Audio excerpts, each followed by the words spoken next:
Hello, and welcome back to Pleasantview. It has turned into Wednesday, and I really can't wait to start out working again with this neighborhood because I have added quite a few buildings, and I feel a bit like a golden retriever, not knowing where to look, what to do with the hood, because there are so many exciting possibilities. A lot of families that I have like in my mind that I want to move around to different houses and what I want to do with them. So I think I just have to pace myself and take it one step at a time. But it's really, really tempting to just dive into it. But of course, we're starting up the rotation with the hospital round because depending on what Sims will fall ill, that will sort of shape how the rest of the day will continue for the other families. So that is what I'm going to start out with. Now, speaking of illnesses, I have actually been sick since New Year's Eve, basically. So I apologize if my voice sounds a bit stuffy. That's why. And if there are any weird cuts in this video, it's probably because I had to have a coughing fit or something. But I hope it's not too noticeable. But before we move on to the illness dice rolls, I think it would be nice to also quickly go through what happened while I played some of the families that you did not see for Tuesday. And I'm going to use the neighborhood storybook to do it, because I took some snapshots of what happened. So let's start here, I guess. So I was playing with Marissa Bendette, and she had a meeting with Jennifer Pleasant, who is the head of the hospital, of course. And then also there was a meeting between Marisou, Cassandra, and Marissa, and that is the current city council. Those three are the head of the town, really, and I will not tell you all that much about it yet, because I think it would be more fun for you to discover what that is all about through storytelling. But there is a city council, and currently it's these three who are on it. So they had a meeting as well. Moving on, Marissa also held a party for the rich and influential in the town. So of course Dina was there with Malcolm and Jennifer as well. Goopy has also moved up a bit, and Kennedy was there as well. So that was nice. And then we also had a party with Chandler and LaShawn Cameron. And they are engaged to be married. So I think that they are really preparing for like having all their fun right now before their family life starts, really. And then we also had Nassim and Julie got closer, and they are actually going steady now. So on Nassim's rooftop, she agreed to go steady with him, and that was really sweet. Then we also had a birthday party for Brandi Burb. She actually aged into an elder. She was just 1 day younger than John, her husband. So I threw a huge family party, just like I did for John. And she aged up. Of course, Nina and Dina was there as well. And this is what Brandi ended up looking like as an elder. Speaking of age ups, we also had Matthew Day. That is Benjamin and Edith's son, aged up into a teenager. This is what he looks like. And speaking of aging, I also took on an advice that was given to me I think over a year ago. And that was applying wrinkles to some of the elder Sims in the neighborhood who hadn't turned into elders yet, but who are on the end of their adult life stage, so that there's a visual difference between the newly turned into adults and the older ones. So I have applied wrinkles to some Sims, and some Sims I had the courage to apply quite a lot to, and others I didn't really dare to, such as Don and Dina. I felt like they would sort of strangle me in my sleep if I added too many wrinkles.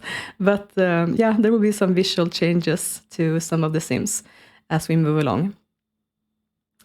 Then we also had, quite surprising actually, but seeing as Althea is a Roman Sim and she has been involved with 2 older guys who have since moved on to university. She didn't really have any romantic prospects for a while. And then we also have Laurent, who has recently turned into a teenager, and they ended up hooking up, actually. So they were spending some time together in Althea's bedroom. And he had his first kiss together with her. And there's quite an age difference, but it was just a sort of in the spur of a moment thing, I think. But it was quite interesting, not what I had been expecting. And then I also had Goopy go and see his daughter together with Danielle Lillard. So he has now met Simone, and I only have his daughter together with Kaylynn as well to have him interact with too. Laurent went out on an outing together with Hazel. They spent some time at the arcade, and unfortunately one of Marilina's dogs passed away from old age, but she ended up getting a new puppy, and it's also a Chihuahua, so she's sticking to her small dogs. Then we had the university age sims, and I actually had gotten a bit sick and tired of there being no romantic prospects for Mike and Gabriel, because both of them are, well, Mike is a romance sim and Gabriel is a pleasure sim. So I felt for a long time that it's pretty boring for them to just like hang out with friends and not go out on dates and things that they probably want to do in their young age. So I actually used the sim blender the visitor controller to bring in some romance sims for them to meet, and Mike ended up going out on a date with one of them. So he's actually having a romantic prospect right now, apart from Brittany and Althea, of course. So that was pretty exciting for him, and there are quite a few townies that I have started to give makeovers as well, so I think that you will see a visual change for that as well as we move along. Then, of course, also the elders had a book club meeting at the library, and I got to know Vamsi a bit better, and I think actually that I might end up bringing her into my rotations as well, because getting to know her, she actually turned out to be like the perfect sim to own the library. I was thinking that it would be like a public building, but I have noticed that the opportunity pack doesn't really work all that well together with just a normal community lot. So I think it will work a lot better if I actually turn it into an owned community lot instead. So I'm going to attempt that, and I think it would be nice for the story as well to bring her in. And then Abhijit met his first grandchild. So that was pretty sweet. And then something that I find pretty exciting, but that the Burbs, of course, don't find as exciting, is that there was a burglary actually in the night, and Amin Patch broke into their home and stole a flat screen TV, the piano, and John's car. So he got quite a loot out of that household. They, of course, didn't have a burglar alarm. I removed it for many of the families in the neighborhood just to be able to add this into my gameplay with the criminals. So there will be some loot for Gordon's basement. Of course, I can't place a car down there, but at least the TV and the piano can go down there, and we can see what to do with it. Of course, it also adds an interesting layer that Amin decided to burgle Dustin's mother. That was a really bad decision on his part, I think, and I really doubt that Dustin will be impressed when he finds out about this. So yeah, I find that exciting, but it's probably not very fun for Amin. So let's see what happens there. But that was pretty much what happened while I played to catch up to Wednesday.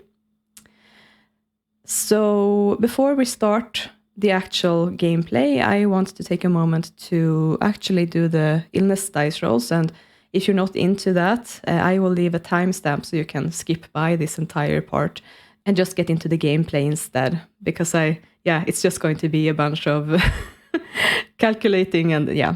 So if you're not into that, feel free to skip forward. But otherwise, I'm going to start. So I am going to need my spreadsheets, and I'm putting it to the right side of the screen.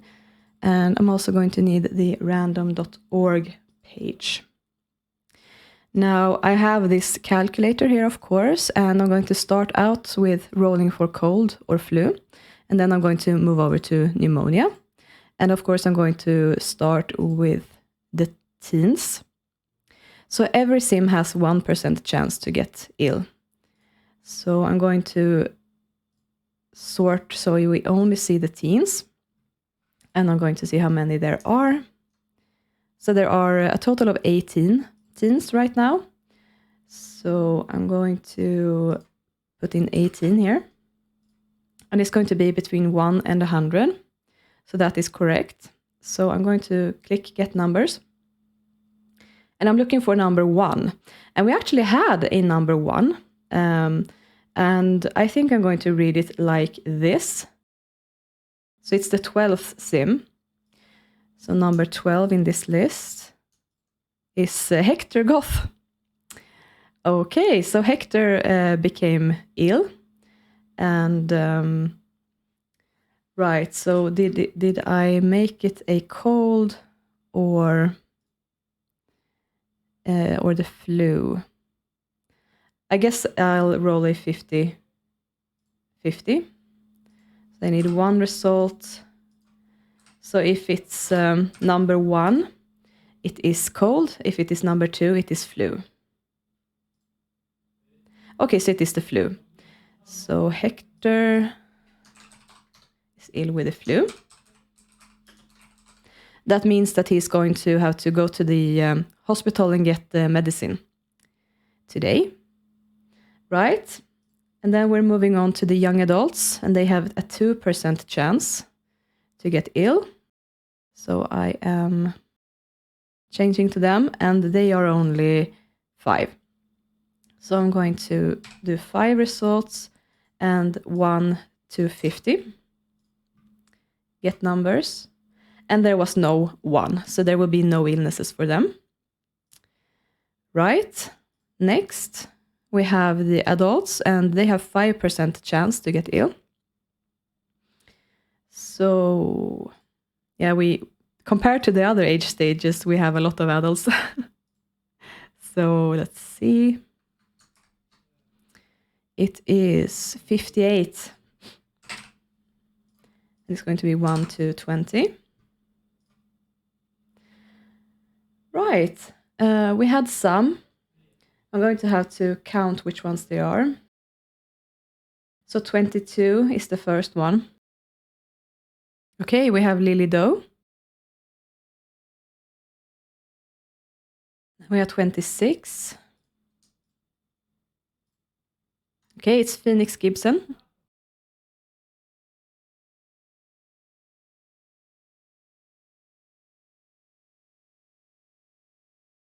Yeah, 44 is the next one.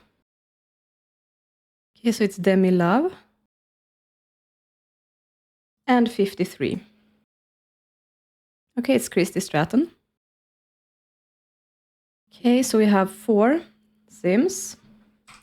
They need a number between 1 and 2. Right, so these 2 got the flu, and then Demi and Christy got a cold. All right, great. And then we have the elders, and they have a 10% chance. So it's going to be 1 to 10. And how many elders do we have? 14. Oh, quite a few. 3. So it's number 4. It's Brandi. All right. 7. Okay, Gordon King. And number 10. Yeah, that's Daniel. Okay, Daniel Pleasant. No wonder he's been sleeping on the couch. So I guess he got sick. All right. So we need 3. And it is 1 to 2. Right, so we have 1 flu and 2 colds. All right. And then we have the pneumonia, a bit serious, which will make the Sims hospitalized. And it is a much lower chance here. So it's only every 10th Sim. So what I do then is I go back to the teenagers. And let's see. So we have in total 18. So every 10th, there will be just one Sim in this collection. So I'm going to roll a number. No, I need to generate 1, and I need to roll between 1 and 18. So number 3. So Julien has a chance to get hospitalized, and the percentage is 1. So let's see if she gets hospitalized or not. No, she didn't get a 1. All right, so she's safe. And then moving on to the young adults, I need 10 Sims for it to apply, and I don't have that. I think I have like, what was it, 5? So I'm just going to skip past the young adults for now. And then the adults, on the other hand, we have quite a few. Right, so it was 58. So it's going to be 5 Sims in total. So 5, 1 to 58. Okay, so I'm going to take up a notepad here as well. Let's do it like this. So I can write down who the Sims are a bit easier. So number 14 is Ivy Cooper, who recently had a baby. Oh, I really hope she's not hospitalized. Right? And then 48. Okay, that's Elizabeth Monif. 34. Dorian Kauker. Number 5. Orlando Bertino. And number 17. Ricky Cormier. Oh no. Okay. So these guys had a 5% chance to get ill. So I'm going to need, 5 results. That's correct. And between 20. Right, and get numbers. And we had no ones. So none of them got hospitalized. That's a relief. Okay, good. Then I don't need this anymore. And we only have the elders. And as you can see, it's every Sim. But they had a 5% chance instead of 10. So, But I need to roll for all of them. And it was 14. Oh, that's interesting. Oh, okay, this is the first time this happens.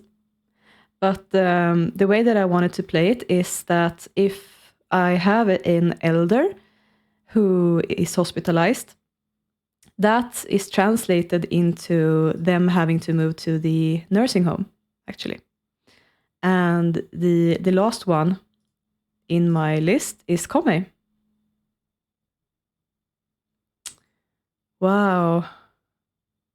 Yeah, so it looks like Come is going to not live in his house together with his wife anymore, sadly. He's going to have to move into the nursing home, actually. And that's pretty sad. But that's life. That's what happens when you grow older. And that's what's going to have to happen for Come. I'm just going to write nursing home so I don't forget that later. Okay, but that was the dice rolls, and we have the Sims who became ill. There actually were no Sims who still were ill from yesterday. They had all become healthy, but that's not the same anymore. So, yeah. Great, so now we can move on to the actual gameplay, and we're going to join Angela Pleasant today. And of course, she lives over here together with her mother and father. Right, so we're at the Pleasant house. It is 6 in the morning, And we have Daniel is already up and about. And that's because he's been, of course, crashing on the couch because Mary Sue is still very angry with him for what happened at the Tellerman golden anniversary party. So she is not letting him back into the bed right now. So she's been sleeping there alone tonight. And then we also have, of course, Angela, who is sleeping in her room together with Zackery Lillard. They spent the evening together yesterday and ended up sleeping together.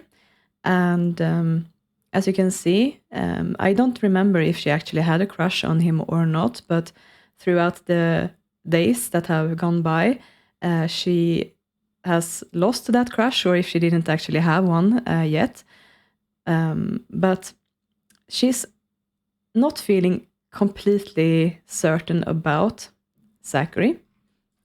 When she was thinking about the man that she would marry and grow old together with, she had imagined someone who was very, well, I think older than her for one thing, rather than younger. Zackery is quite a bit younger. He's still a young adult. And I think she had imagined someone with a lot of power, a lot of influence, someone who she could lean on a little bit, because there has always been a lot of pressure on her from a young age. And I think that she's seeking out someone who can comfort her a bit. But of course, with Zackery being the younger of the two of them, she is not feeling that as she had been hoping. And seeing as Angela has had such bad luck with men throughout her life, she has been left at the altar by Ricky Cormier. She was told by her parents not to pursue Dustin Broke as a teenager, and she started going out with Chandler Tellerman, but the two of them just didn't end up falling for each other, and things have just been such a mess for Angela that I think that now that she has someone who's actually interested in her, she sort of feels like she has to take it, even if she's not completely sure about it. And I think that's weighing heavily on her mind right now. Apart from that, of course, you can see that she's also annoyed with her father, just like her mother is, because of what happened at the party. And I think that Angela is taking it really hard that he has shamed the family publicly, really, when he made advances on Bella Goth in front of everyone. And yeah, she's not very impressed with him right now. And I think that she's giving him the cold shoulder, sort of. He has to prove himself to her in some way for her to start talking to him again, basically.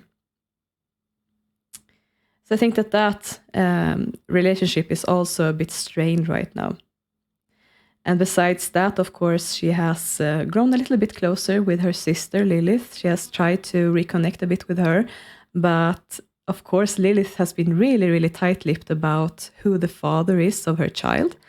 And being Hope's aunt, Angela really wants to know all about her and want to get to know her, but she's feeling like she's being pushed away by Lilith, not just because she has taken a stand against the Pleasant family, changed her last name and everything, but also because she's not letting Angela in on Hope's origins, really. And I think that is not something that Angela is handling very well. She's really annoyed about that. So generally, I think that Angela is a bit testy right now, a bit stressed out, and also a bit impatient with her career. She's moving up in age. She's not just graduated anymore. She has lived quite a few days since then, and she's still only a nurse at level 3. And I think that she is feeling frustrated with her aunt, because I think she had imagined that being Jennifer's niece, that she would have a big advantage and that she would have moved up in rank really quickly. But she's still at this level together with Marsha, who's also younger than her. And I think that she's feeling really frustrated about that as well. So there's quite a few things in Angela's life right now that's not going as planned.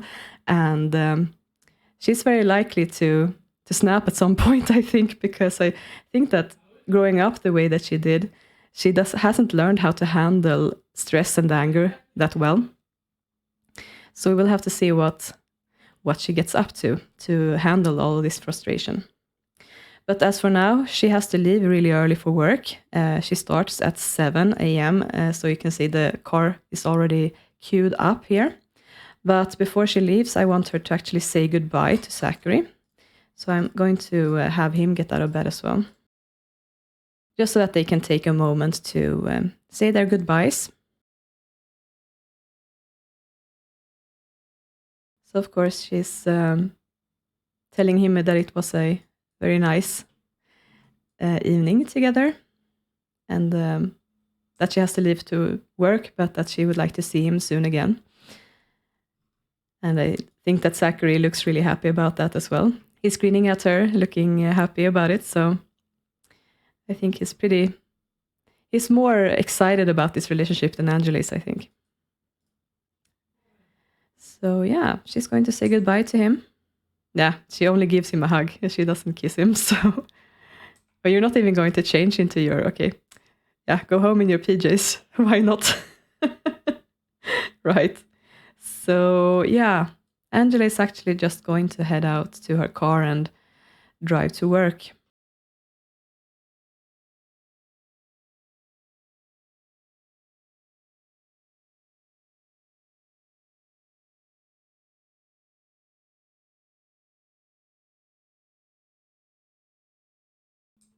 And here we have Jennifer pulling up to the hospital. She's already dressed in her work outfit, so that's great. Now, some things have changed in this neighborhood since the last time that I played the hospital, and that is, of course, that the Goth laboratories is up and running, and the idea is that they are going to sell medicine to the hospital. So there's not going to be a medicine production here anymore. So something that I have had at this facility is, of course, this.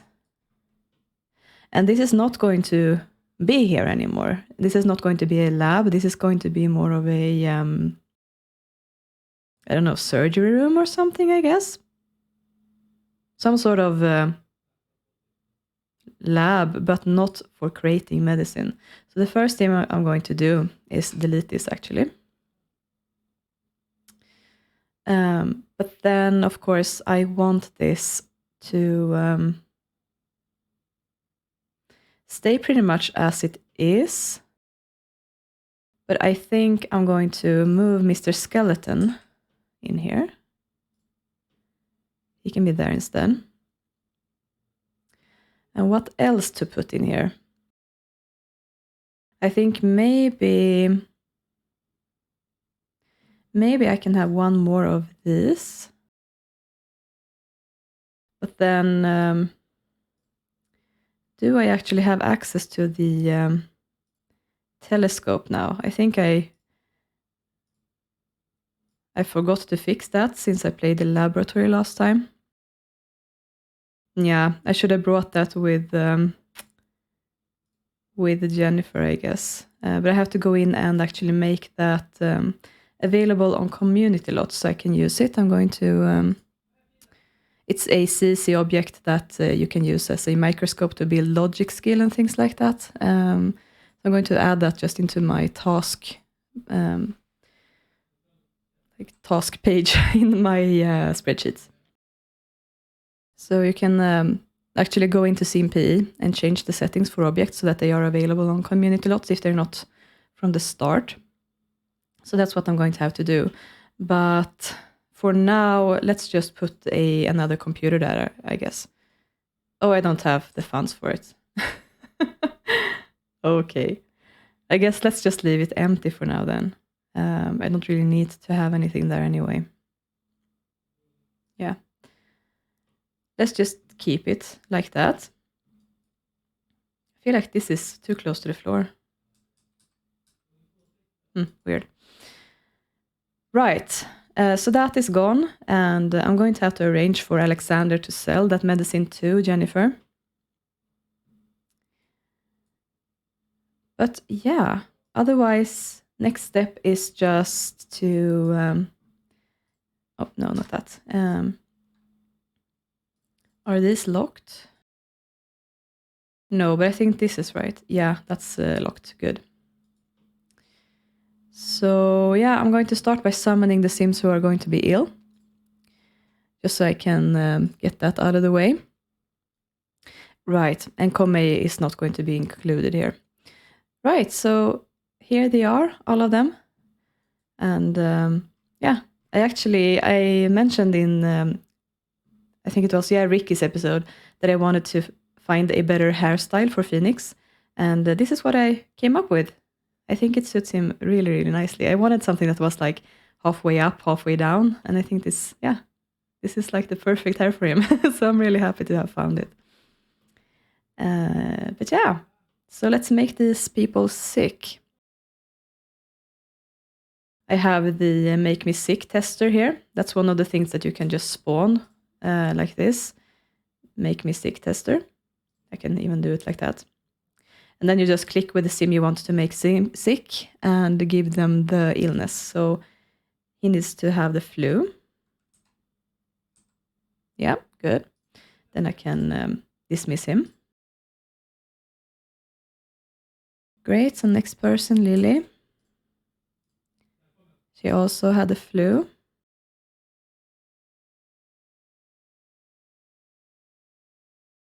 And Phoenix had the flu as well.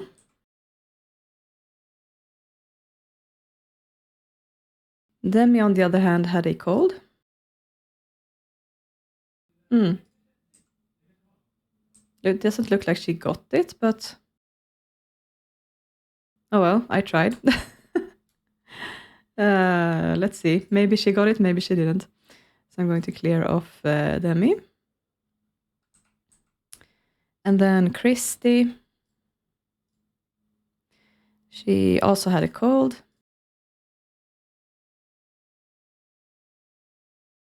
And Brandi had a flu. Oh, she feared getting sick, I think. Oh. Right. And Gordon had a cold. He also didn't get the notification. I wonder if something is different with the Sims who have been NPCs in the past. Like Demi used to be a police officer and Gordon used to be a burglar. Maybe they don't have the ability to get sick. Huh. I think I'll have to look into that.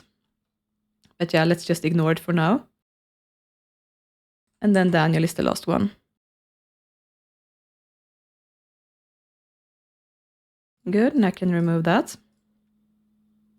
Then I'm going to have to summon in all of the workers. And right, I also have to plan out the day here. So we have some Sims who need to get treatment. I'm going to show you what I'm doing. So I'm going to move over to the hospital tab, and this was from yesterday. And yeah, we have the patients here.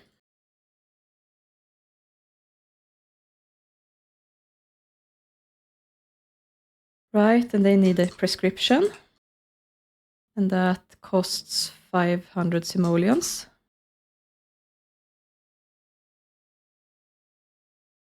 Right. And we don't have any pregnancy right now. So we don't have any sim to bring in for that. But I'm going to also keep an eye out for any random Sims who pop up here and give them some treatments if they need to. So yeah, I'm going to summon in the workers as well. Oh yeah, speaking of that, I also actually have to remove this. Yeah, because there's not going to be any scientists anymore. So that's going to go away. But of course, I have the goth labs instead, so that's why. So we have this instead. So these are the workers I'm going to have to summon, except for Edith and Grayson, of course, because they have the night shift. So they're not going to be summoned right now. All right. So those are the Sims who work here. And I'm I'm going to have to give them their work outfits, and I'm going to use Tom's clothing tester. That is also a spawnable object. So you just click here and use Tom's clothing tester. But I actually have it hidden in the wall here, so I'm going to just use that. And I'm going to pick medicine. And Joe is at level 6, so I'm going to pick level 6 for him. And it changes into his work outfit. Same thing for Don, he's at level 4. And Kaylynn is also at level 4.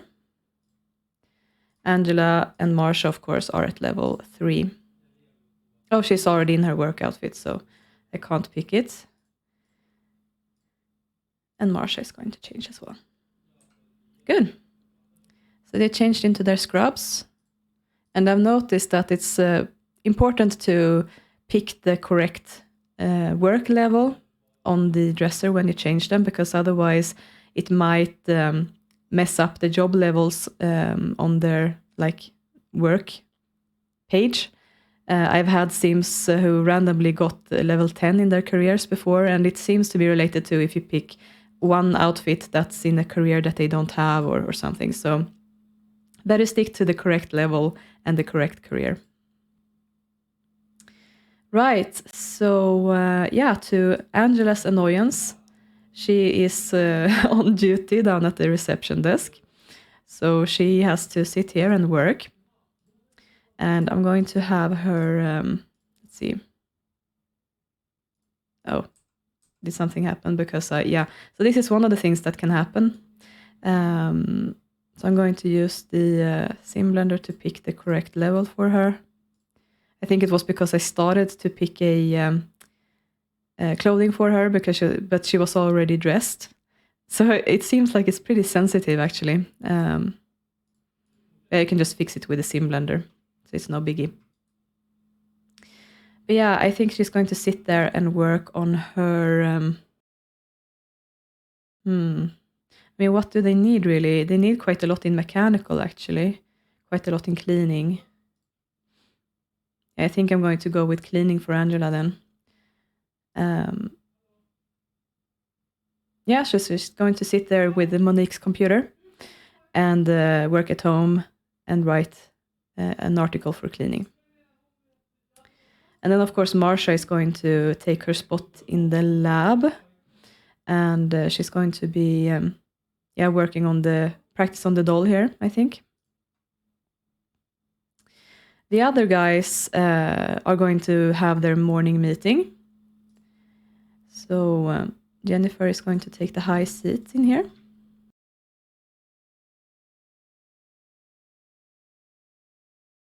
Oh, apparently I have locked the door. So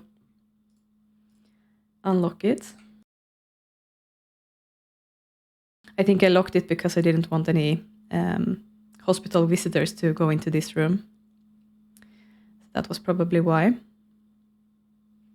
And that's the reason why I've also locked this bathroom door, because I don't want any visitors to come up here to use the bathroom. I want them to stay on the first floor, or on the ground level, that is. Right, so they are having their meeting here. They're sort of dividing the tasks, who should do what today. And looking at this, I think that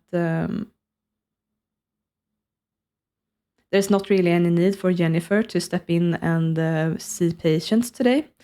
Looks like we have so few patients that Joe and Kaylynn can handle them.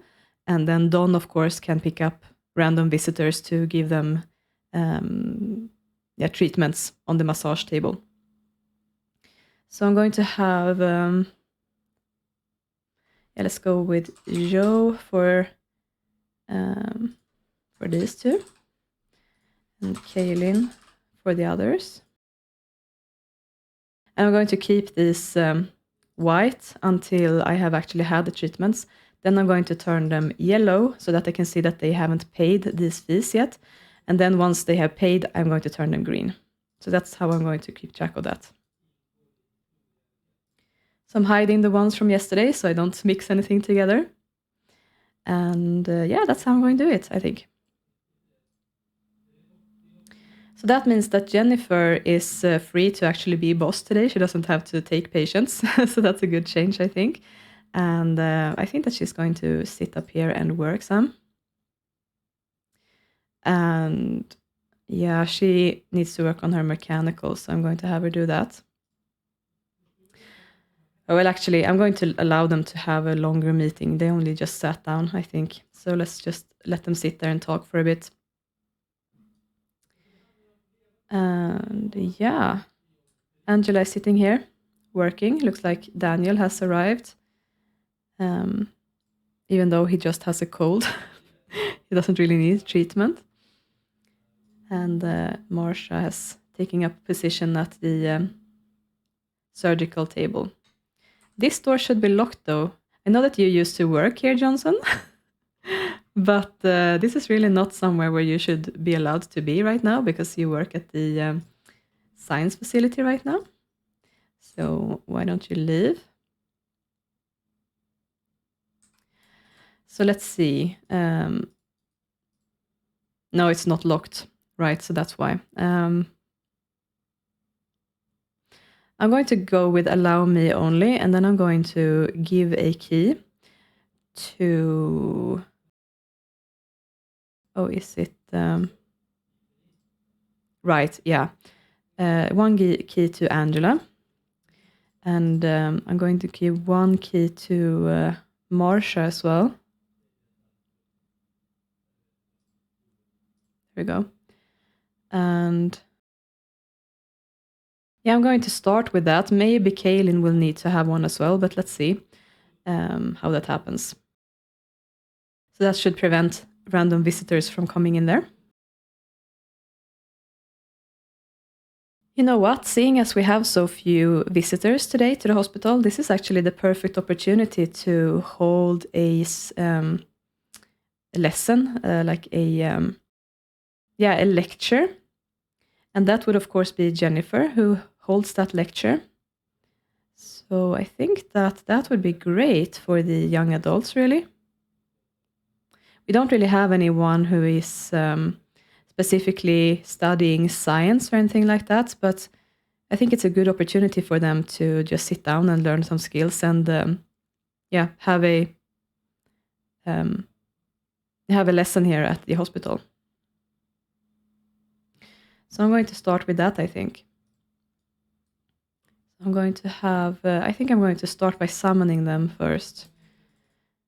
Right, so there they are, the young adults. We have Adriana, Christopher, Gabriel, Mike, and Zackery.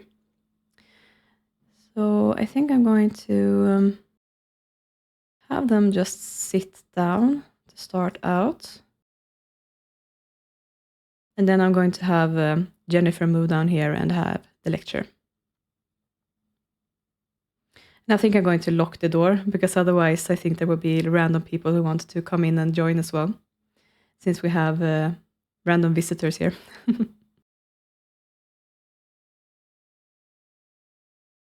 Great, so Jennifer can come downstairs as well.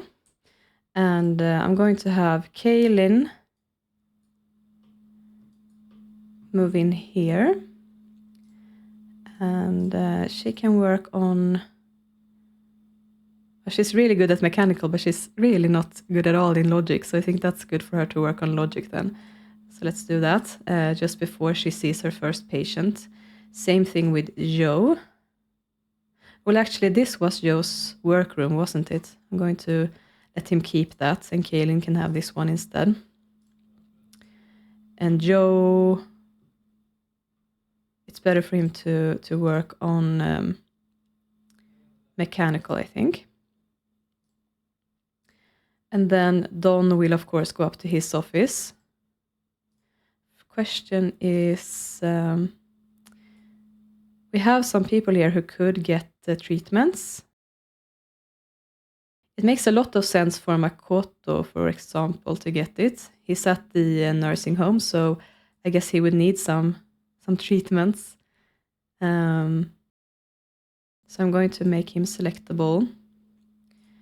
And Don is going to head up to his office, sit down in his chair. Makoto is going to go here. And pretty sure the door is locked. Yes. So I'm going to give a key to Makoto. And I'm keeping this locked because otherwise they would flock to the treadmill. So that's why. So I'm just going to have him actually possibly go up here and just do a workout to start out, just to sort of get the physical evaluation or something. And these guys are moving around, except for Joe for some reason. Oh, it's just late, okay.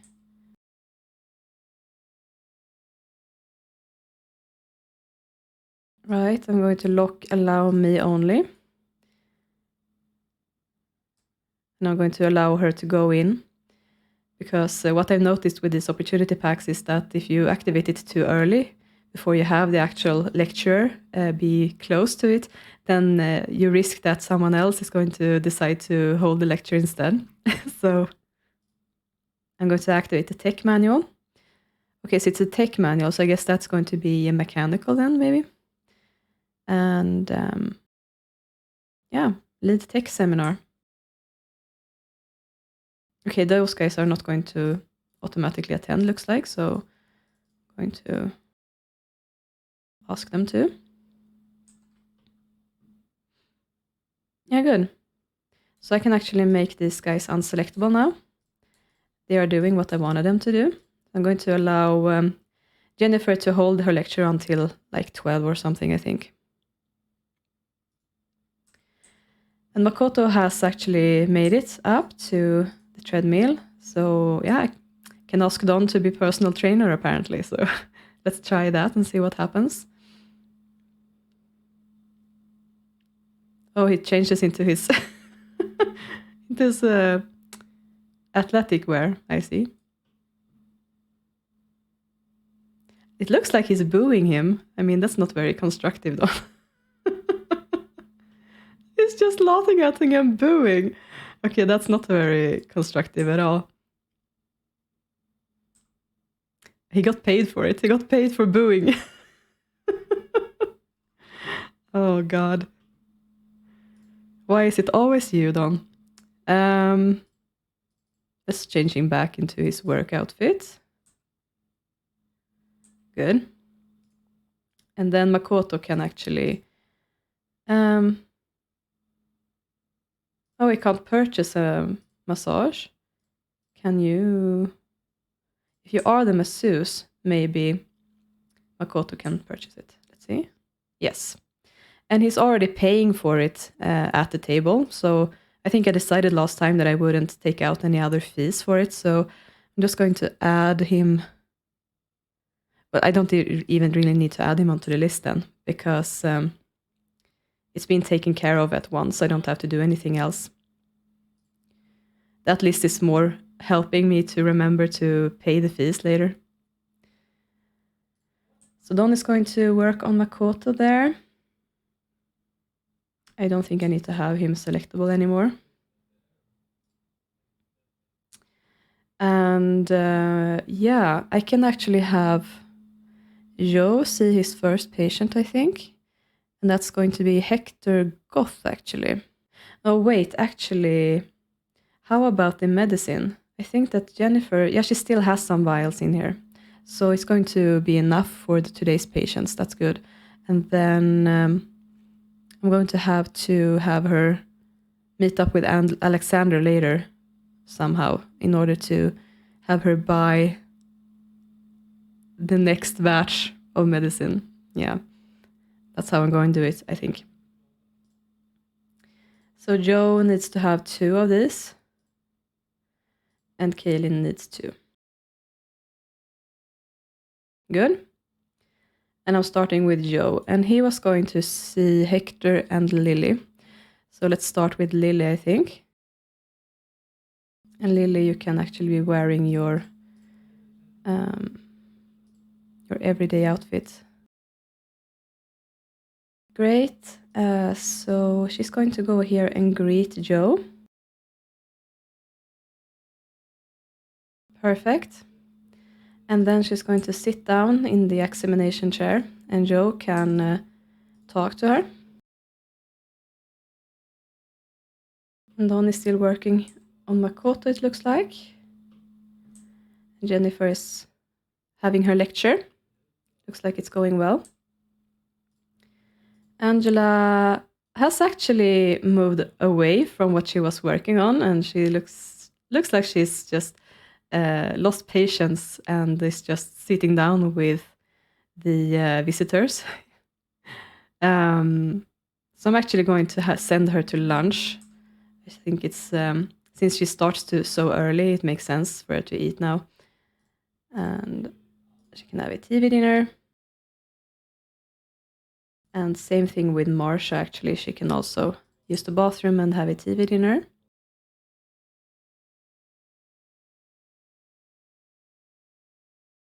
Okay, so they have stood up for some reason, but I think it's good enough. He can give the vial to Lily. I'm going to make her unselectable. And he cannot ask her to leave. So I am going to have to dismiss her. So she is done. Clear off Lily. And next person was Hector. So let's get that out of the way. Summon Hector Goth. Looks like he wants to make friends with Joe's son. Right. And he's going to sit in the chair. Joe is going to chat with him. It looks like we got some money down here. Yeah, but the lecture should be done now, actually. So deactivate it. And unlock the door. And I think I'm going to dismiss these guys, actually. They don't need to be here anymore.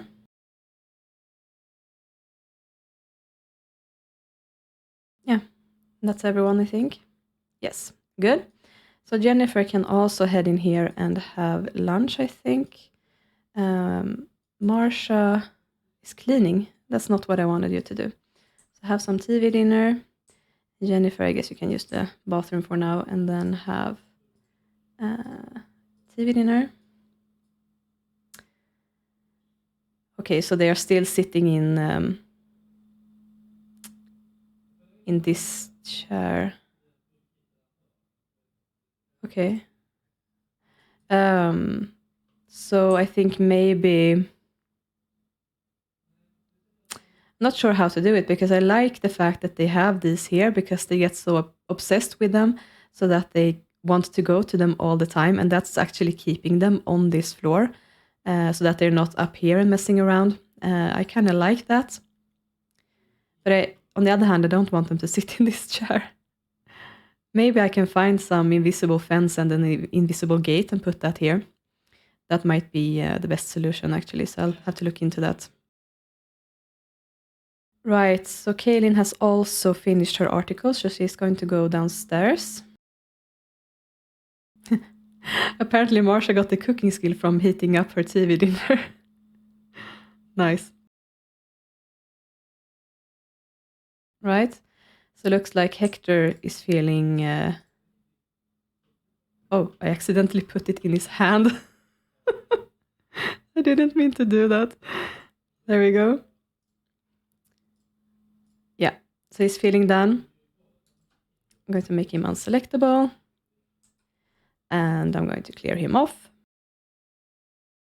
Hector, yes. And then I can just mark Joe's patients as yellow. And then I can move over to Kaylynn's after lunch. So he needs to use the bathroom. And yeah, of course, then he needs to have lunch. Angela, on the other hand, is done, so she's going to clean up. And then I think it's her time to move in here and work on the mannequin. And then Marsha can take over at the reception desk later. Oh, something was in the way. Right, and Don is here as well. That's good, because he also needs to use the bathroom and then have lunch. Looks like Marsha is done. She's just going to clean up. Oh, Kaylynn got sick with a cold. Oh my god, Makoto, what are you doing? Oh my god, why are you doing this? Oh, okay. Well, suddenly I'm starting to rethink having this accessible to everyone. My goodness. Yeah. Oh, you can't even do anything with it. So I'm just gonna leave it be then. You need to go to the reception desk and okay. Something went wrong with her work level as well for some reason, so I'm going to fix that. There it is. So she needs to work on cleaning, so that's what I'm going to have her do. Work on cleaning. Jennifer is also done. Are you... Oh, that's why she couldn't do anything with it. Don wanted to prepare some sort of food. Okay. Oh, good. Everyone is eating now. Looks like Joe is also on the way. And yes, now Jennifer has thrown that out. And she's held the lecture as well. So I'm going to send her up to her office and have her sit down and work on mechanical. Oh, we're at rank 6 on the business. As you can see, I've only taken money. I guess that makes sense for her to have that cash. That could also be used to possibly expand the hospital if needed. Is there anything else I want? I mean, it would make sense for Jennifer to have a good reputation, right? Don't really work a lot with influence. Yeah, I'm gonna give her a good reputation. Makes sense. Yeah, you need to clean up after yourself, Kaylynn. And you can also clean that up, please. Great. And then I'm going to have her walk to her office, and she's going to see her patients. And that was Phoenix and Brandi, actually. I think Brandi was here, wasn't she? Oh, it's the wrong Brandi. There was one Brandi, but it wasn't the one I was after. So we're starting with Phoenix, I think. Right, and he can go in here for now. Okay, looks like Don is done, and he's headed in here to watch TV. But I think he can... yeah, he can work with Brandi, I think. So I'm going to exchange... Oh no, he's still here. Can you please stop? That was what I meant. I should have known that he would go back here. So I'm going to just make him unselectable and clear Makoto off, I think. And also remove his key. Oh, the Guppy doesn't need to have a key either. Right? Oh, for some reason it doesn't want to work. Maybe it's because I cleared him off while he was still in the room. But I can... That's probably resetting the next time I counted a lot. So he needs to have... Yeah, Brandi needs to have a key. So she's getting one. And I'm going to have... Phoenix wants to greet Don. Okay, I can't resist that. Oh, I will have to resist it because he's going to have his session with Kaylynn, of course. But speaking of sessions, Don has to be Messeus. And I'm going to send Brandi up here. And of course... Yeah. No. Stay. Greet Phoenix. And he's going to sit down. And she's going to chat with him. Great. Please don't think that Daniel is attractive, Don. Jesus Christ. Out of all the people. Oh, wow. Right, so she can purchase massage. Great. And Joe is apparently also done in here. So I'm going to just have Joe... I think he's going to go in here and work as well on the dummy. And yeah. Actually, it is the end of Angela and Marsha's workday. It's a bit past even. So I'm going to dismiss Marsha. You can stop that. And Angela, you can also stop with that. Just gonna move her away from the chair. Angela, you can actually clean up a little bit here. And Marsha is going to be cleared off. You don't need to have her selectable anymore. There you go. So Marsha. Right, Joe didn't have a key. That's why he can't go in there, so I have to give that to him. And then he can pick up the work here. And Kaylynn has been chatting to Phoenix, and it's time to give him the vial. And I'm going to clear him off. And the last person she was going to see was, yes, Brandi Burb. So let's teleport Brandi. And she can sit here and Kaylynn can talk to her instead. Right. Well, Angela has waited until the end of her workday. Now she doesn't have any obligations left anymore, so she's going to go upstairs and have a little chat to her aunt.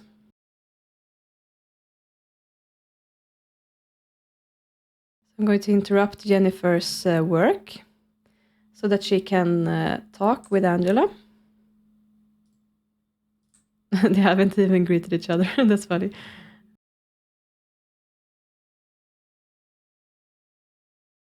Right, so you can actually go to work at home body. I'm going to make her head out of the room.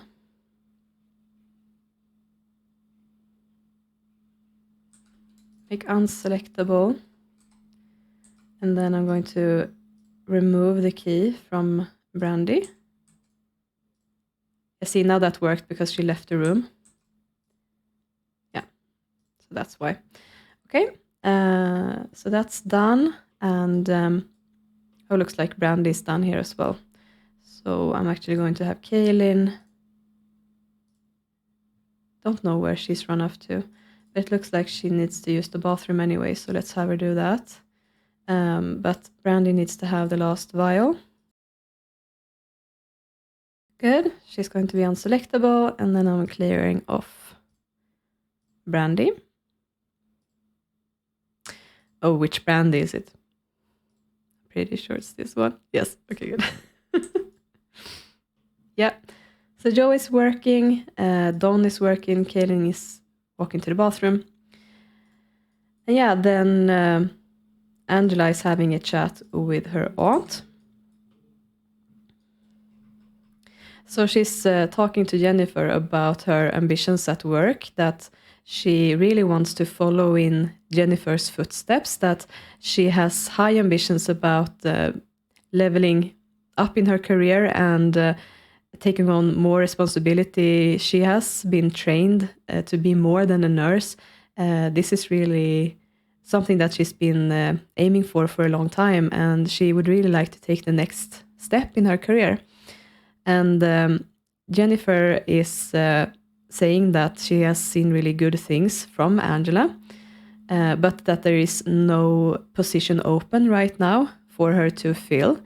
They need her as a nurse right now. There are no other people who can fill that position. And as for the other positions at the hospital, they are already filled with the other workers. Now, she doesn't know how long that will be. Things always change in work life, work situations. It might be that Joe wants to retire one of these days, and who knows what will happen with the others. It's always possible that someone wants to switch career paths all of a sudden, and you never know what could happen. Now, Angela is not really pleased with that response. She had really hoped for something better. She had hoped for Jennifer to be more understanding, and what with all of the other things that are going on with her right now, all of the other stresses that she's having, all of the other complicated things in her personal life, her she's really close to the breaking point, and I think that she actually starts arguing a bit too harshly with Jennifer about this. And Jennifer is making it clear to her that just because she's her niece, she's not going to favor her, she's not going to give her special treatment. She's going to have to work just as hard as everybody else. And there are no shortcuts for Angela, even though she chose to take this career path.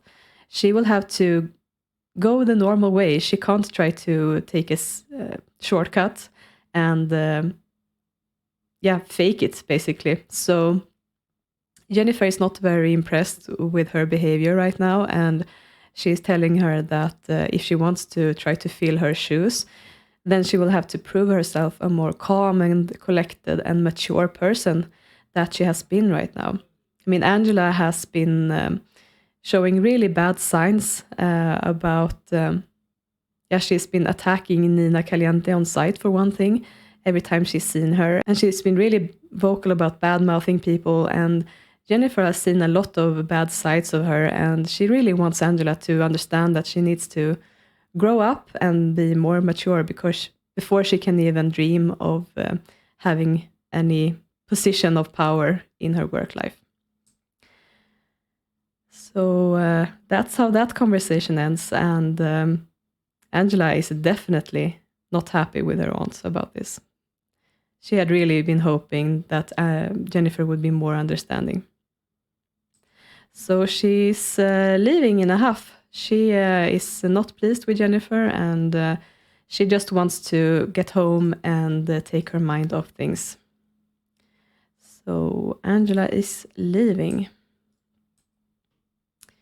And Jennifer is left to collect herself after that difficult conversation.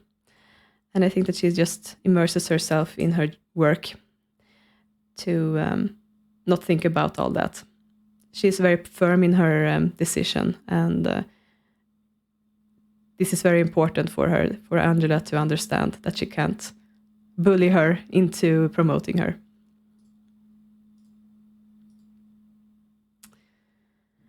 Right, and meanwhile, these guys are still working.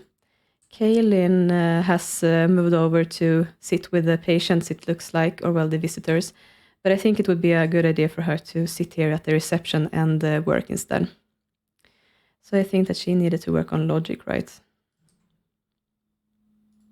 Yeah. Oh, she actually got 2 points already, so that's great. Just so that this reception desk is manned all the time. Right, and Jennifer is working until 6, and so is Joe, of course. And actually also both of these guys, so. Oh, since she's sick, she's left coughing, actually. And I think that since she's feeling ill, she will take the rest of the day off.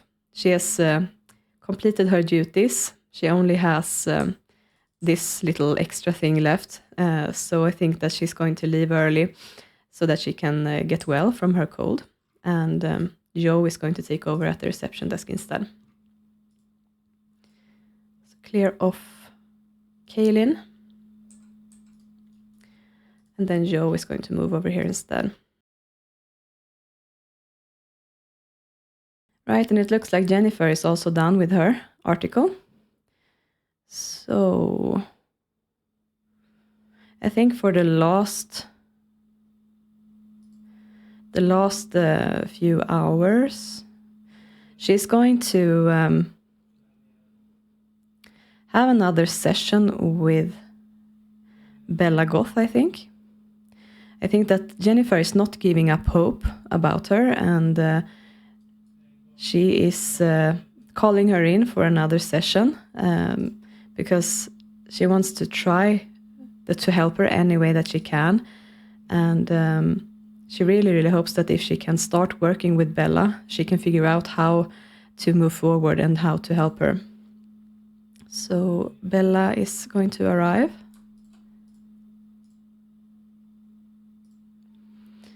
And she's going to sit up here. Or well, she's going to walk up here rather and greet Jennifer. Right. So she's going to greet Bella. And Bella is going to sit down. And they're going to make an attempt at having a conversation. Oh, that's such a shame. She's actually not naturally talking when she's sitting there. I think maybe I have to put it to the side and put in another chair like this, because it seems like they're not chatting to each other if it's not if it's in a chair like that. So let's try it like this instead.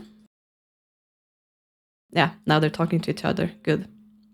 So Kaylynn can, Jennifer can start having conversation with Bella. And now that Bella isn't sick anymore, she was sick the last time that she was here and she got really frightened by something. Hopefully this session is going to go a little bit smoother. But then Jennifer has learned that Bella is known to have these weird sessions, weird symptoms, like she all of a sudden she can start to stare out into nothing and be unresponsive. So yeah, I think that it's going to be pretty tricky to wrap her head around Bella. But she's certainly going to try. So it looks like Don is done with his work here. So I think that I'm going to look if there's anyone left here who wants to have a massage. Looks like Sophie has been here for quite a while, and she actually has a pretty physical job as a police officer, so I think it would make sense for her to get some treatment. Yeah. So I'm going to make Don be a masseuse again, and I'm going to give a key to Sophie. She can go up here.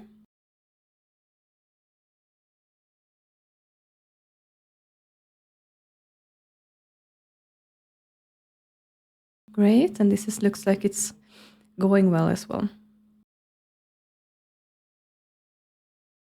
Yeah, so Jennifer actually wants to befriend Bella to get to know her even better, and it looks like she's on her way to do just that. Looks like Bella is starting to open up to Jennifer. Maybe she's sensing that she's trying to help, that it's not a dangerous situation, just as she thought the first time she was here. Yeah, and soon the night shift will be here, of course, to take over. But I'm going to allow Don to finish with his session first. So yeah, it looks like he's just about done now. Great, so Sophie's going to head out. I'm going to remove her key.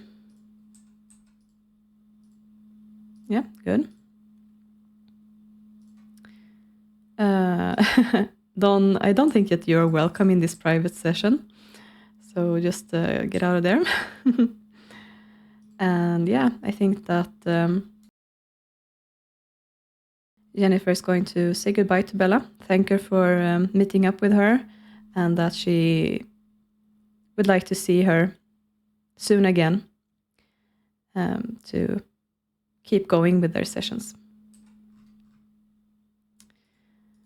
Right, and Joe should also end his work. And then I can use the sim blender to choose clear off all non-residents. And that's only going to leave Jennifer. And then she can head back home. And we're back with the Pleasants. So Angela has just left for work. And Daniel and Marie-Sue are, of course, left at home. And Daniel was ill with a cold, so I think that he's going to get a pop-up when I start time here. Or maybe he won't. Maybe it counts later.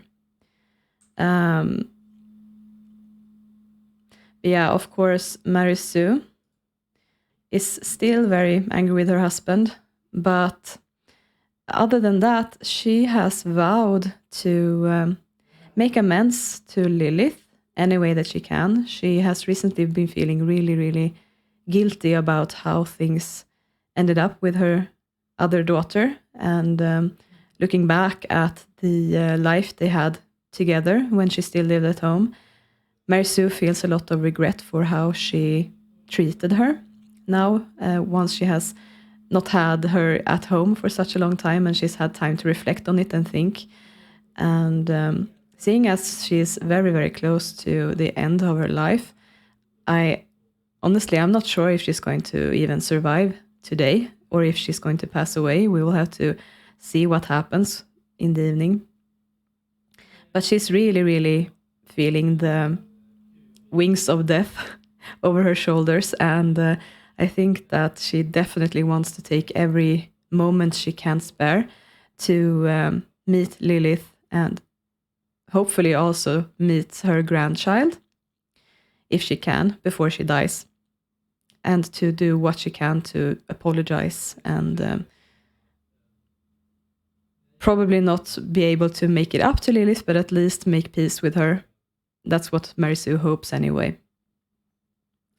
So I think that once she has sat down to eat breakfast, I think Daniel has already eaten, yeah. Then she's going to go see Lilith. Uninvited, of course, but I think that Marie-Sue is aware of her schedule. I'm pretty sure that Lilith doesn't work early. She is a record store clerk. Do I have any notes about the work hours for those? Doesn't look like it, so I'm going to just double check. Right, so it's actually 10 in the morning that she starts, but she has Wednesdays off. So that actually works out even better than I thought. So yeah, Marie-Sue is going to drive over to her house and yeah, go see her.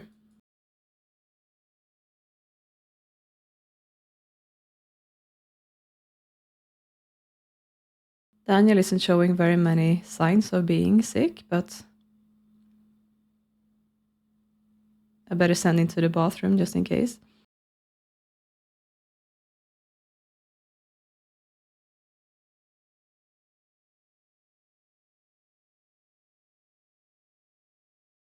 Yeah, before she leaves, I think that Daniel is going to go downstairs and try to apologize. See what she says. I'm not entirely sure that Marie-Sue is going to just say okay and forgive him just like that, but he can try. So let's see what happens.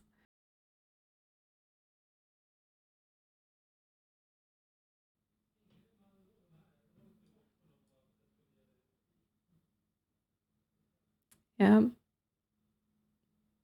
Well, it gave them a little boost. And yeah, she's still furious though, so it didn't help much, but he tried. She's just, yeah, going to ignore him mostly for now and head out to her car and go see Lilith.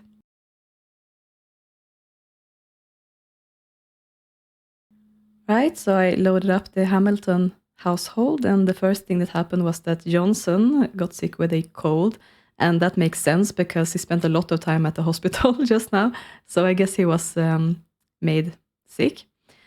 But that's it's just a cold, so I think that he's going to head to work anyway.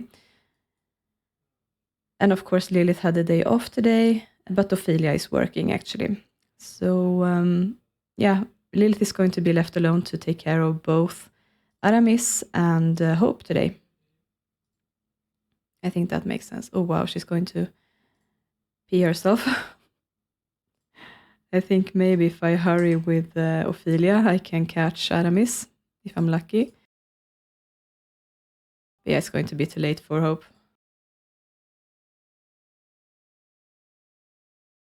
And you can use the bathroom.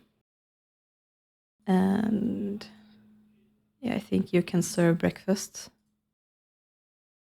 Oh no. Yeah, was it too late for him? Okay. Sorry. I actually don't have a changing table, I don't think. Well, I should have one in their inventories, though. Actually, did Lilith have it? No. Did I sell it?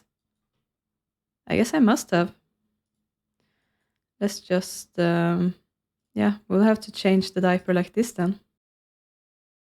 And, yeah, give him a bath. And maybe that can wait, actually, because Johnson needs to use the bathroom. So let's put him in the chair. Are you going? No. So clean up the bowl. Serve him food. Lilith, you need to get up and take care of your daughter.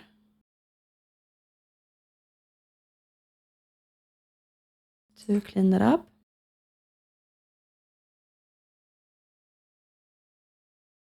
Were you interrupted again? Okay.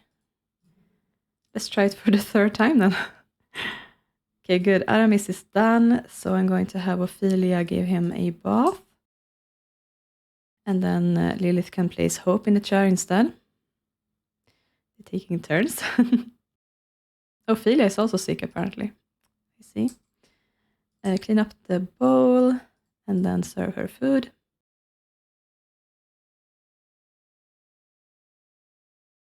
It's good, and then you can clean up the diaper. Good, she's done with Aramis. And let's put him here. Or put him in the bathroom. You can have a shower.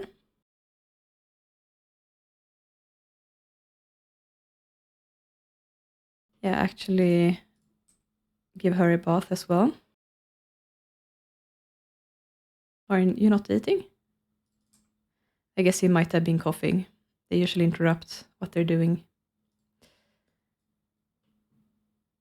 You little guy, can you just sit and play because you're in the way right now? There we go.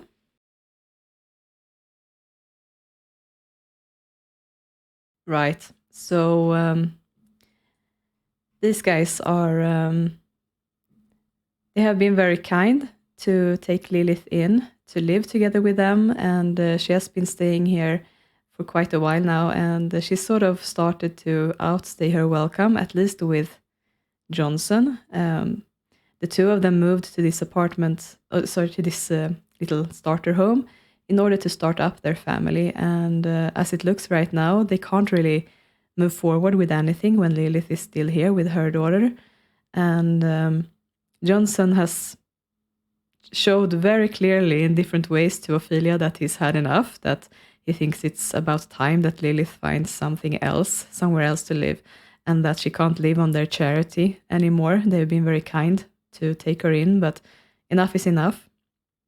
And I think that Ophelia is realizing that it's not fair to him either. And of course, she has always dreamed about having a big family. She wants another child. And I mean, with as little house as this is right now, there's not really any possibility to have any more children with Lilith living here as well.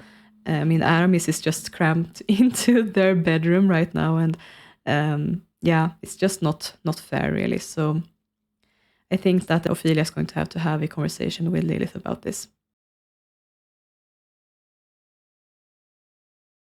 Right, so Hope has had her bath. I can put her down here. And then Lilith can use the bathroom.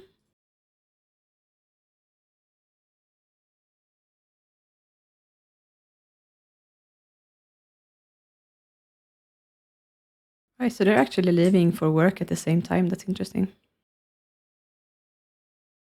So I think she's going to sit down for a little while with Aramis and just start teaching him to talk. And Johnson can just watch TV, I think.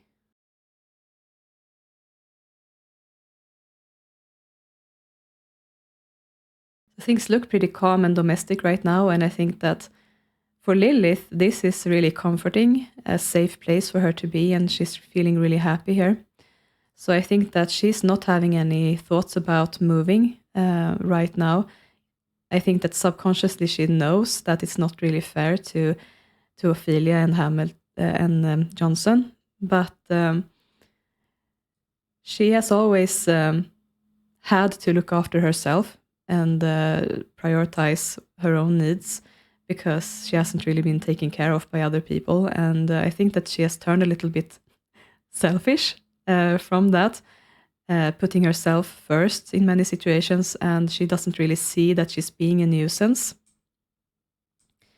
So I think that, actually Aramis was taught how to talk. That's awesome. Now he only has the potty training left.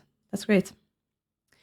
So I think that now that Ophelia calls her into her room, that she's not really prepared for what is to come. You can wait a little bit before you leave, Ophelia. And she's going to chat with Lilith about this. That they have all their plans, things that they want to do together for the future. They want to start a band and all of these things that are really exciting. But they will have to do that as friends. They have been living together for a long time now, but she has been talking with Johnson, and they both agree that it's probably about time that Lily starts to find her own place. And of course, Lilith at once gets defensive. She feels like she's getting a slap in her face. This is coming from nowhere. And she has no she has no plan B. She doesn't know where to go, where she would move. And she doesn't understand why all of a sudden Ophelia acts like this. And of course, her screaming wakes up Hope as well. But Ophelia is really having to stand firm. She knows what Lilith is like after all this time. And she has made her decision. She has to be firm and not bend for this in order to protect her family and in order for Lilith to understand that things need to change. So Ophelia leaves for work, and Lilith has a lot to say and think about. Someone is calling her, so I'm going to just have her answer that. Okay, that's some random townie. Okay. Right, so Lilith is left alone in the house together with the toddlers, feeling a little bit out of sorts, not sure how to move forward now. And that is, of course, at the time when Mary Sue appears. So she's rung the doorbell, and of course Lilith goes to answer it. Looks like she can't greet her, but I can just have her go chat at once, I guess. So she doesn't understand at all what her mother is doing here. They have not left each other on good terms, and she's also feeling a bit ashamed about where she has ended up in life. And she knows that her mother has been critical about her lifestyle ever since she was a child, really, and her decisions in life. And she can't really claim to be proud of what has happened. Even if she is very, very proud about her daughter, of course, the way that she came into this world wasn't what she would have chosen. And the fact that she doesn't have a home, she has a really shitty job that she doesn't like, and she's not earning any money, basically, and she really isn't what her mother had wanted her to be, and she knows that, and some part of her wants to still please Mary Sue, even if she also takes a firm stance against her, because she has learned that she has to be, if not cruel, then I guess firm and decisive in order for her mother to leave her alone. And her showing up here out of the blue is just really strange for Lilith.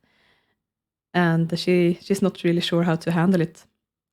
But Mary Sue says that she has come because she wanted to see her. It was a long time since they had a talk together, and she wants to meet her granddaughter if Lilith will allow her. And being so surprised about this whole visit, I think that Lilith has her guard down, and she's letting her mother into the house to see Hope. So, just gonna see where the little girl is.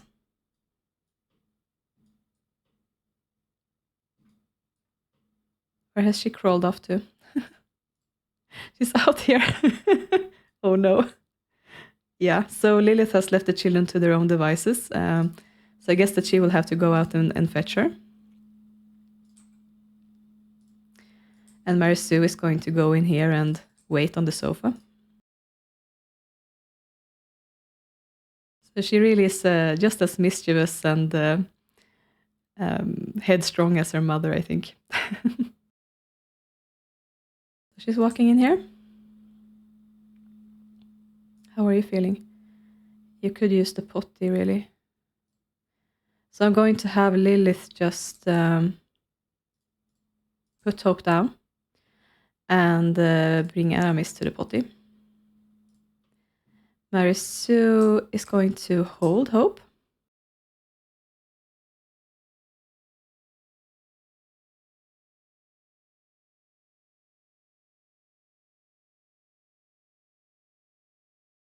No, as unforgiving and as cold as she's been with her own daughters, Mary Sue has changed a lot through the years, and she has really grown a lot softer than she was when she was younger. When she was a younger woman, of course, she struggled a lot with different demands that she had on her from different people and also from herself. She's been really, really harsh on other people, but mostly she's been harsh on herself throughout her life, demanding from herself that she needs to reach certain goals and be a successful career businesswoman in her career, besides having the successful family that she had. And she hasn't really accepted failure from her family, but certainly not from herself either. And that is something that she has been regretting a lot in her older years. And as she's meeting her granddaughter now, Hope is her first grandchild, and it might be the only grandchild that she will have time to meet before she passes away. I think that she is feeling really moved about this meeting, and looking at Hope's face, she can see a lot of Lilith in her, and that's really making her feel sad about the relationship that she has lost with her daughter. So I think it's a little bit of a tear-filled meeting, this, between the grandmother and the granddaughter. Of course, Hope doesn't understand that, but I think that somehow getting to meet Hope makes Mary Sue hopeful about the future with Lilith, and maybe being a mother herself, she can put herself into Mary Sue's shoes, at least somewhat. So I think that that is what Mary Sue is hoping from this meeting. All right, so there was a game crash, but I'm pretty much back to where I left off. The only difference is that there was a fire. Johnson set a fire when he cooked the pancakes, so he's really dirty. And also Lilith got a cold, so now Mary Sue also has a cold. But other than that, it's pretty much the same as when I left off. So Mary Sue has bonded a little bit with Hope now, and Hope needs to use the potty. She's also feeling really bad because there was a fire, of course. So Mary Sue is going to put her down on the floor, and she's going to sit here. And Lilith actually potty trained Aramis as well, so he's all set. And she's going to bring Hope to the potty.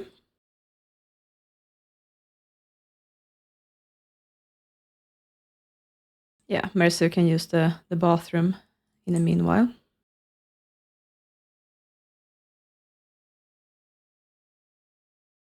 Great, so I guess she can play a bit.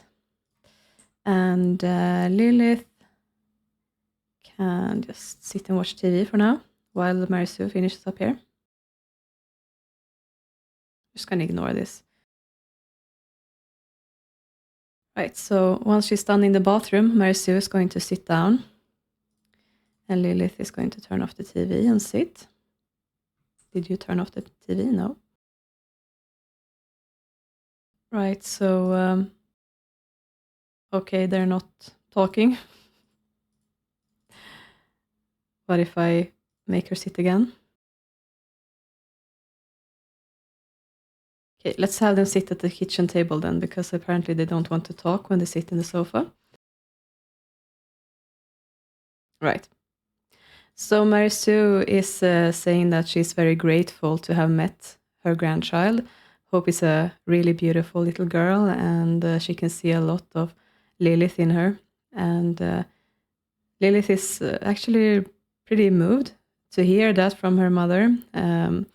She hasn't had very many kind words from her in the past, and the fact that she praises her daughter moves something within her that has been very hurt and been shying away for a long time.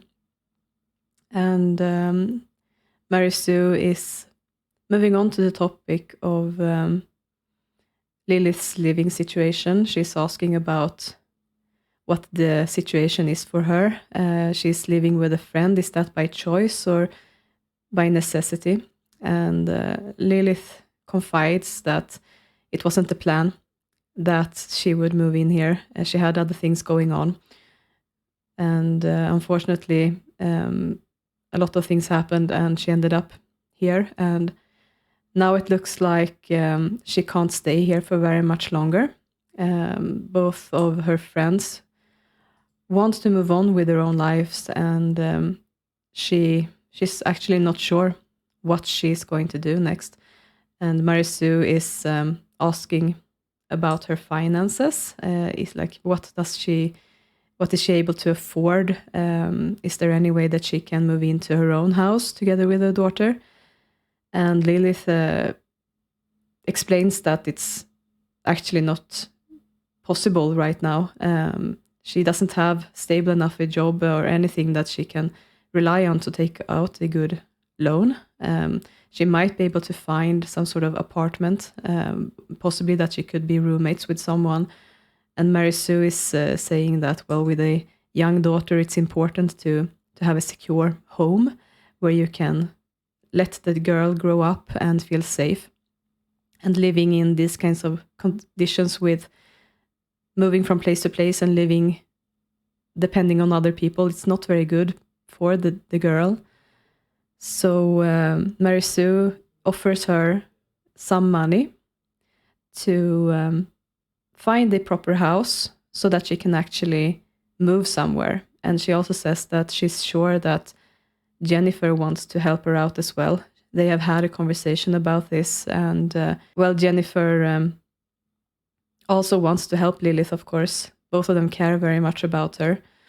And well, Lilith is pretty shocked at this because in her youth, she has never been able to rely on her mother, and she's only received reprimands and harsh words and been told off whenever she needed love and attention. And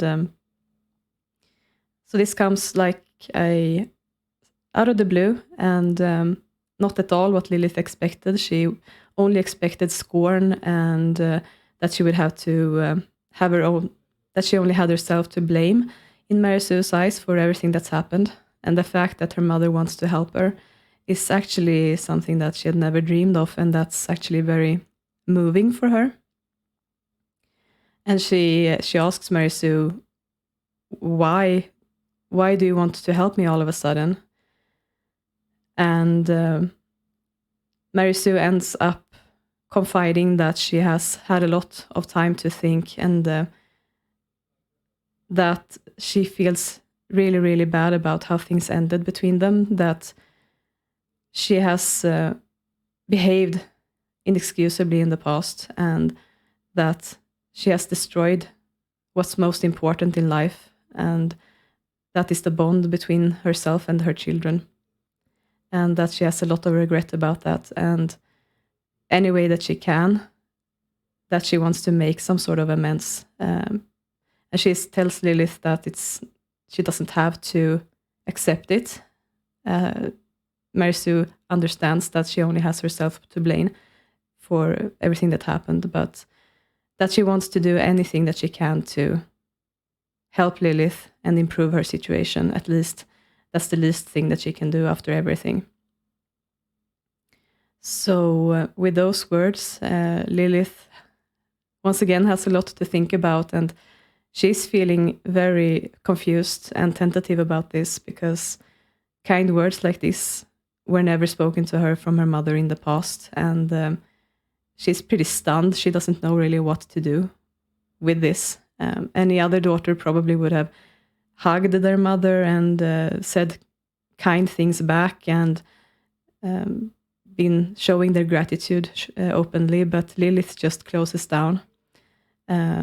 She doesn't move her facial expression or anything. She just sort of accepts it, because she doesn't know how to behave with all this kindness.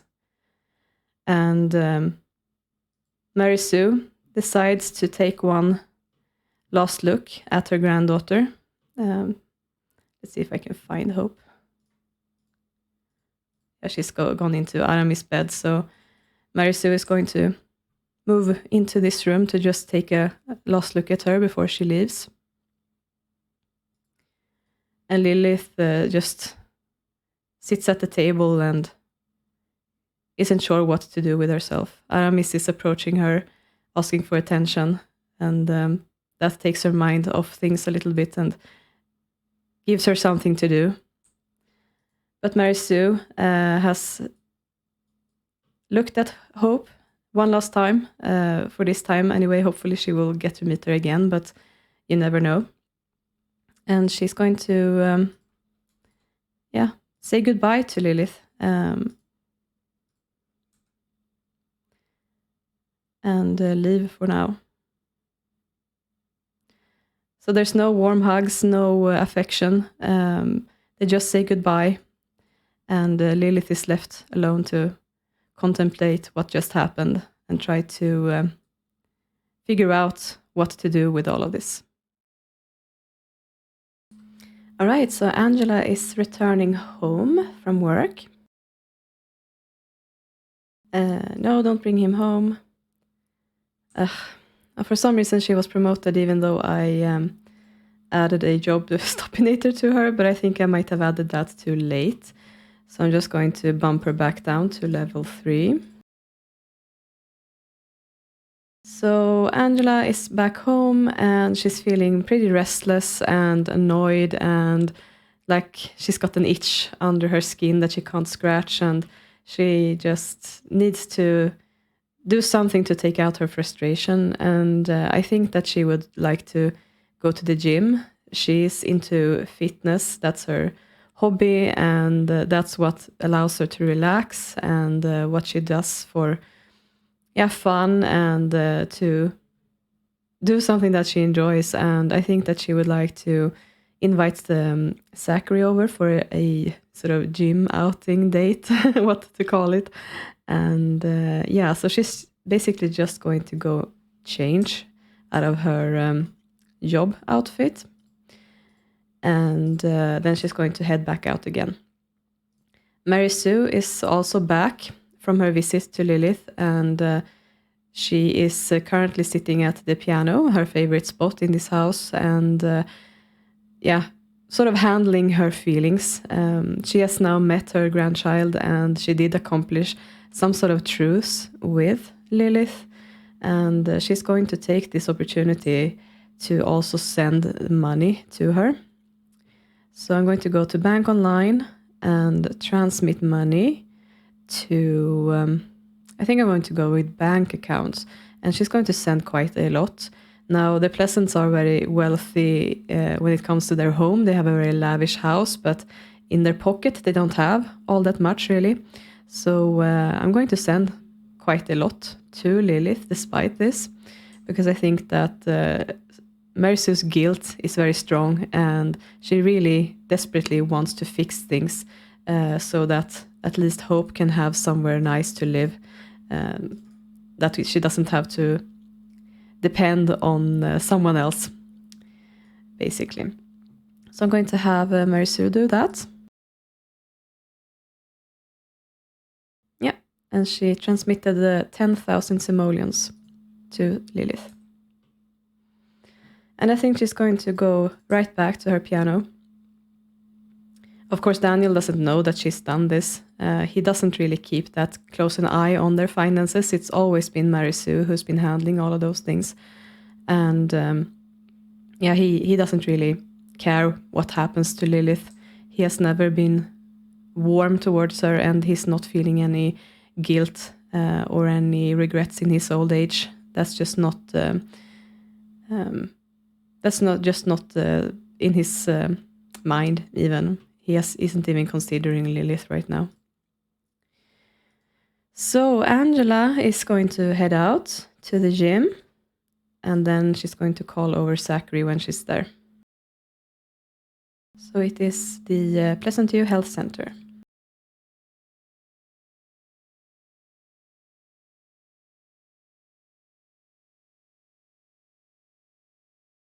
Angela has arrived, and apparently enemy number 1 is here on the lot somewhere. We have Nina here. So yeah, I think that Angela is just going to avoid her, keeping in mind what Jennifer said to her, but I think it's going to be really difficult for her because of her upset feelings. But she's going to ask Zackery on a date. Yeah, and he's coming right over. So let's just move Angela over here to wait for him.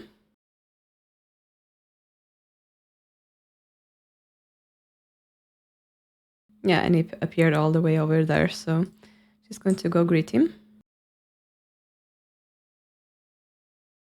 Now, it wasn't all that long since they saw each other. They saw each other just this morning, and Angela also caught a glimpse of him at the hospital when he attended the lecture. But for some reason, she feels a lot calmer seeing him. And there's something about his steady presence that just makes her feel like she can focus on something else, and she doesn't have to hold on to the annoyance that she's been feeling. So she dives right into a conversation with him. And she also feels that she's in another place in the hood, somewhere that she enjoys being, at the gym, somewhere where she can spend time with her hobby and do things that she likes.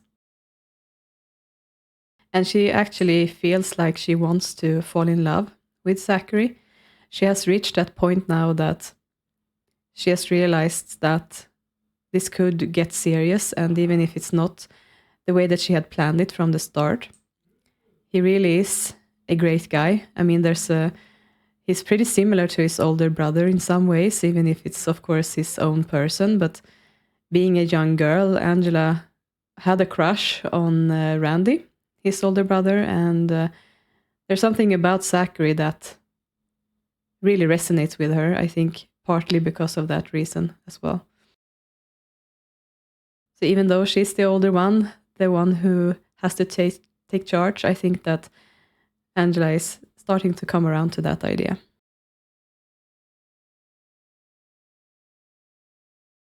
So they're just starting out their date here on the curb. And things are starting to get heated pretty quickly. And now Angela got a crush on him. I don't know if it was that she got it back or if she got it first time, but she's getting warmer and warmer feelings for him, and looks like they want to take this even further at once. So I'm going to send them off to the hot tub. So even though they meant to go here to work out, they are going to start by hanging out in the hot tub and spending some nice quality time there. Not sure why she got out.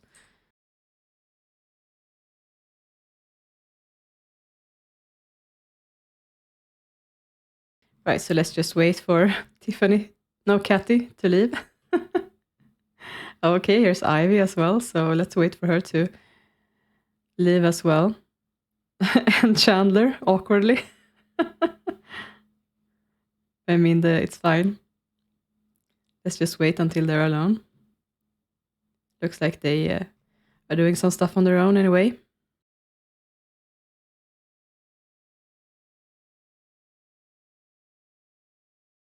And I think that this turns out to really be the distraction that Angela needed.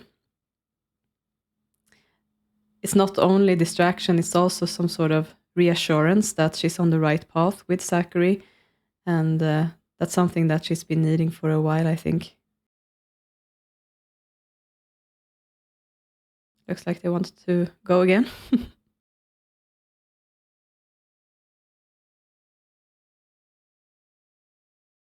Right, looks like they've had enough for now. And I think they can head on up to the gym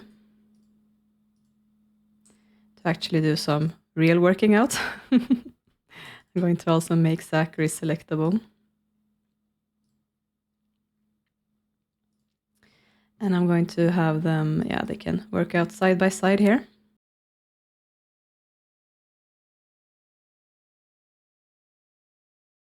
Zackery is also pretty active as a person, although his hobby rather is sports. So that's what he's into. He's in the soccer team. He was recruited by Kaylynn Cox recently, and he needs to keep his physique on top. So I think this is a pretty good date idea for both of them, really. Not only Angela needs to spend time in the gym because she likes it, also Zackery wants to do it in order to stay as active as he needs to in order to be able to do his job. And of course, Angela understands this really, really well because she's grown up with a father in that career. She knows what it takes, and she knows how much he has had to work on his physique in order to be able to do what he's done in the athletic field.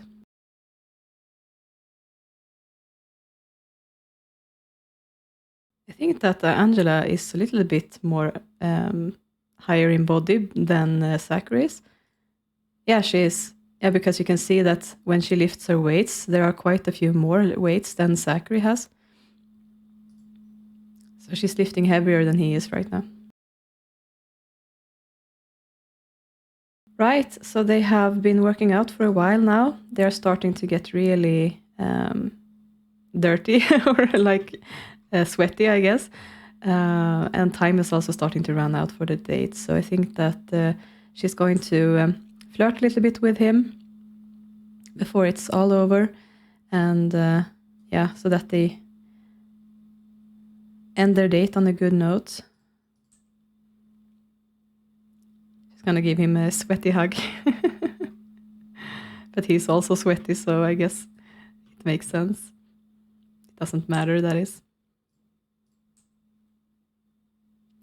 And Zackery is actually already in love with her and everything, so I think that from his point of view, this is just great.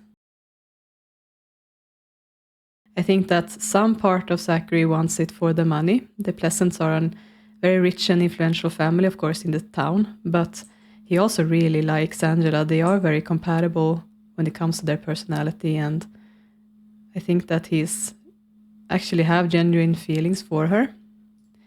That it's not just his ambitions as he fortunes him. So if Angela actually allows him, I think that he can be good for her.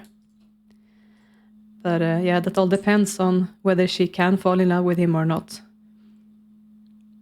So we will have to see. The last person she fell in love with was Ricky, and he crushed her heart, of course, leaving her at the altar. So she doesn't have that good of an experience with men. So we will have to see how she handles this.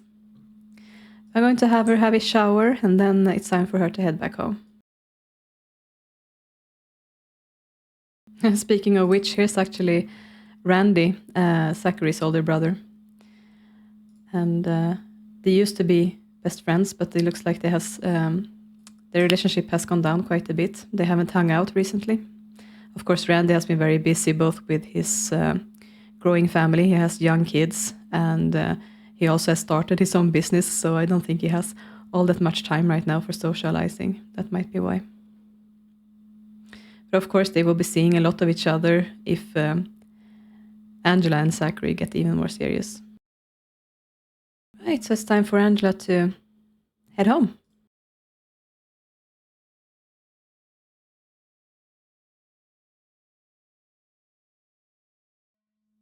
And once again, Angela is returning home, feeling a lot better now than she did when she left. She is very hungry though, and yeah, the other two aren't, so I think she's just going to grab a snack of some kind here. I think she's just gonna make herself a quick salad.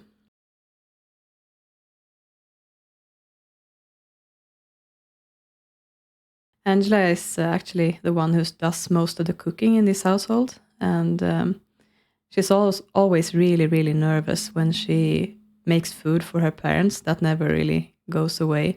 So sometimes it's nice to actually just be able to make a meal for herself, not feeling the pressure and just throwing something together that she likes and not having to cater to their tastes and what they want to do. Yeah, that's good for now. Now she's pretty equal with Mary Sue and Daniel. Then they can have something later this evening, I think. So feeling a bit more refreshed, having eaten and everything.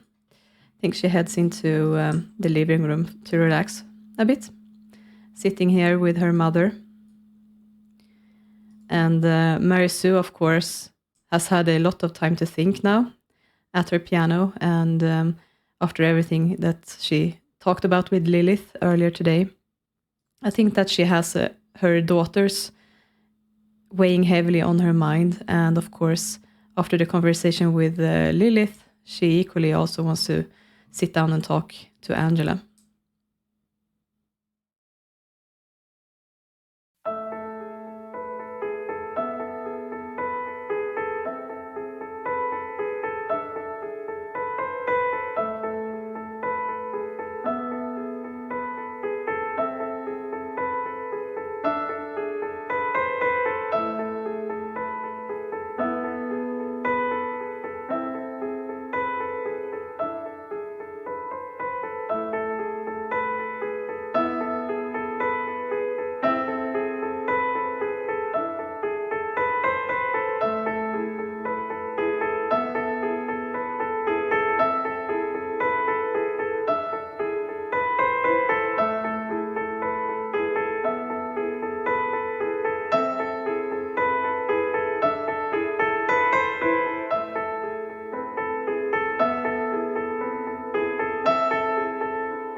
After that conversation, Angela is right back where she started, with a frustrated mind and all that weight weighing heavy on her shoulders.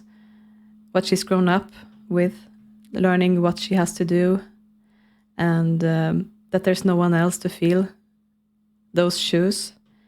And also the fear that her mother might leave her one of these days and she will be left alone to shoulder all of the responsibility that her father never picked up.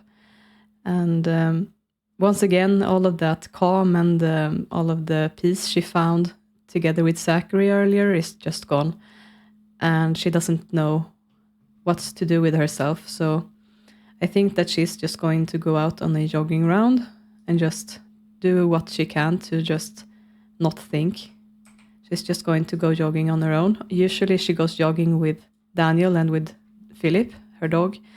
But I think today she just needs to be alone. She just needs to run and not think. So Angela is heading out. Looks like Daniel is going out here to play fetch with Philip. Or maybe not. It looks like Daniel really is remorseful, because looking at his relationship with Bella as well, it has dropped down quite a bit, and it looks like he doesn't want to pursue her in the least. Looks like he wants to focus all his attention on his family right now, and if he can, on Mary Sue. He's attempted to apologize to her today, but she didn't want to listen. And he doesn't really know what to do with himself, because Mary Sue has always been the strong one, the one who handles everything, and Daniel has always just had freedom to focus on himself, and she will take care of everything else. And now that she's not speaking to him, he doesn't know what to do with himself. Looks like he's cooking dinner of some sort. Hopefully it's a serving a meal, not just cooking for himself. We'll have to see. And Mary Sue is still sitting on the sofa. Looks like he actually served salad, so I guess he can properly serve it, and Mary Sue can come and eat as well. And Angela is back from her jogging round, and coming back, she sees that there is something left for her here. And that is a rose from Zackery. And something about the jogging round and seeing that rose as a reminder from Zackery makes her get back some of that calm that she lost earlier, even if she's still feeling really uncomfortable. So she's heading into the shower for now.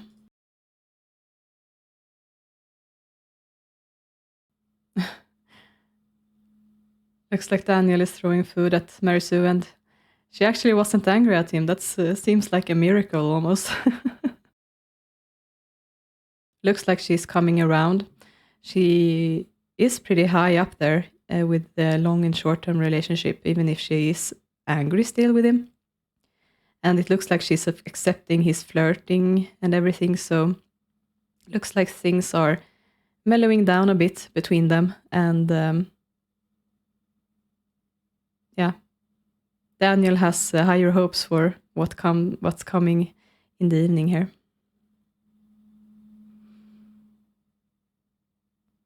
It looks like it's possible that we still have one more day left with Mary Sue. I'm actually a little bit anxious, because for some reason, I still really like her. I like playing with her, and I enjoy her as a sim.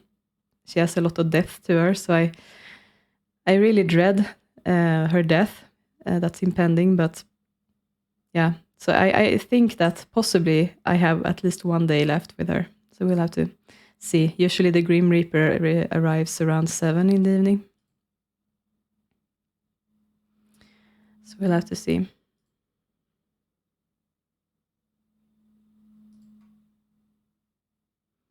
It looks like Angela is finally talking to her father again. Looks like she's talking about her job. So they have a lot of long-term relationship still. It's just that she's angry with him for now, and I think that they can rebuild what they had before pretty easily. Someone is calling her though, and seeing as she's alone at the table, I think that she would answer it. Or maybe they just hung up. Yeah. Oh, okay. No, you don't need to talk to Lauren. Looks like that wasn't very filling for Angela, so I think she's going to have another plate. Marisou is going to serve some espresso.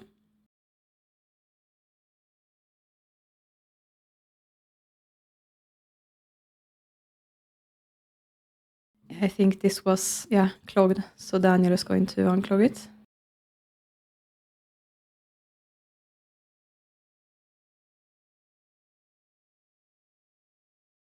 Yeah. No. It does look like we're safe. I'm happy about that. So for now, we still have Marisou here. But Angela is going to take the other espresso cup, I think. It looks like Marisou went back to playing. Looks like Daniel is sitting down next to Angela. He wants to take a nap, apparently. But I think that he probably wants to sit down and chat with his daughter. He knows that things aren't all that good between them, and he wants to try to make her happy with him again. He doesn't take well to strain between close companions like this. And Angela has always been his little girl. They are very alike in some ways, even if, of course, Angela isn't even close to his romantic self. But they still have the same hobbies. They have a lot to connect about. And I think that Daniel sees a lot of himself in Angela. And I think that in his eyes, she's his only child. Lilith is completely out of the picture for Daniel, and he isn't even considering the daughter he has with Kaylynn Langerak. He isn't even acknowledging that is real. So in his eyes, it's definitely just Angela. And I think he can't stand the thought that she is slipping away from him. It looks like things are improving pretty quickly for them, and no wonder they're still best friends forever. So yeah, things are improving with her father. But on the other hand, she has grown a little bit distant with her dog. So I think it's about time that she went over to little Philip. He is pretty well trained, but he still has a little bit to go with some of these skills.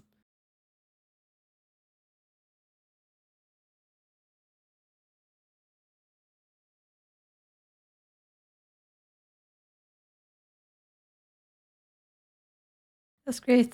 Now she's really close with her little dog as well, but it looks like she's been slipping away from her best friend, Tosha.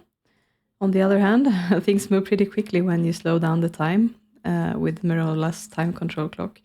The relationships drop really quickly. So I think that she would head up to her room and give Tosha a call. It's late enough for the kids to be in bed now, probably. Yeah, Daniel is still sitting here. And I think that he's going to try to reconnect a bit with Marisou. So let's see if she accepts his romantic hug. She does. How about a tender kiss? Yeah. So even though she's still fuming, she can sense that he's not going to do anything more. She feels confident in him again. And I think that Daniel is going to be allowed into the bed tonight again. Looks like they have reconciled. Yeah. So I think that they're just going to head up to bed and go to sleep, these two. And the food bowl is empty. Why don't you fill that before you go up, Mercy? Yeah. And Angela is back to being friends with Tosha. That's great. Looks like she has grown pretty close with LaShawn as well. That's pretty nice, actually. I can lock in the best friends one. Because both Chandler and LaShawn have been inviting her over for parties and stuff recently to try to, make LaShawn have some friends in the neighborhood and to make things stay good between Chandler and Angela as well after their failed dating experience. So I think it's nice if they can connect as friends. And of course, it's also nice because Mary Sue and Jan Tellerman, Chandler's mother, have always been best friends since they were teenagers as well. So it's nice for their children to be close as well, I think. So Angela is also going to be heading to bed as well. And in the other room, I can see that both Mary Sue and Daniel are finally sleeping in the same bed as well. And that is it for the Pleasant episode and the first episode for Wednesday. So thank you so much for watching this, and I hope that you enjoyed it despite my stuffy, sickly voice. Hopefully I will feel better for the next episode. So thank you for watching and see you next time. Take care. Bye.